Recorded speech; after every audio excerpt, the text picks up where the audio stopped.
नव्हती शिकते. मोजू तरी कशी उंची कर्तृत्वाची, तू जगाला शिकवली व्याख्या माणसातल्या माणुसकीची, तू जगाला शिकवली व्याख्या माणसातल्या माणुसकीची. अशा या महामानवाला प्रथमतः माझा कोटी कोटी प्रणाम, कोटी कोटी प्रणाम.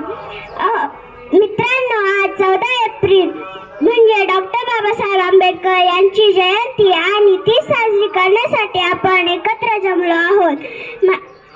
जय भीम म्हणजे काय? जय भीम म्हणजे उमंग आहे. जय भीम म्हणजे प्रगतिशील तरुण आहे. जय भीम म्हणजे धर्म, मातृंड आणि वर्चस्वाचा अन्यायाविरुद्ध एक पुकारलेले युद्ध होय. जय भीम म्हणजे स्वाभिमानाचा ज्वालामुखी होय. मला सांगा, देव कुठे असतो? देव मंदिरात असतो. मंदिर कोणाच्या हाताखाली असते? मंदिर पुजारीच्या हाताखाली असते. पुजारी कोणाच्या हाताखाली असतो? पुजारी त्रनिष्ठाच्या हाताखाली असतो. त्रनिष्ठ कोणाच्या हाताखाली असतो?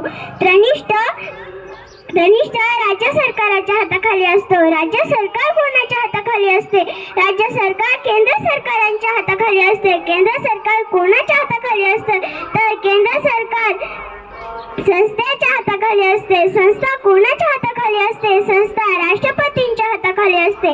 राष्ट्रपती कोणाच्या हाताखाली असते? राष्ट्रपती संविधानाच्या हाताखाली असते. मलाच नाही तर अख्ख्या जगाला माहित आहे की संविधान कोणाच्या हातात आहे.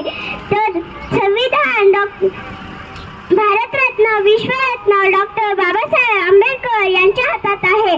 बाबासाहेब म्हणतात, जी माणसं आपला इतिहास विसरतात ती माणसं आपला भविष्यात प्रामाणिक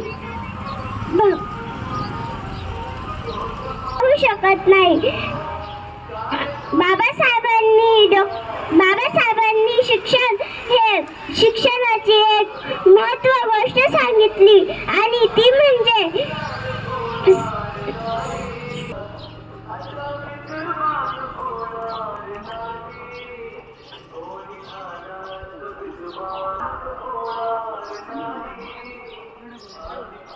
एवढे बोलून मी माझी भाषा संपवते. जय हिंद, जय महाराष्ट्र.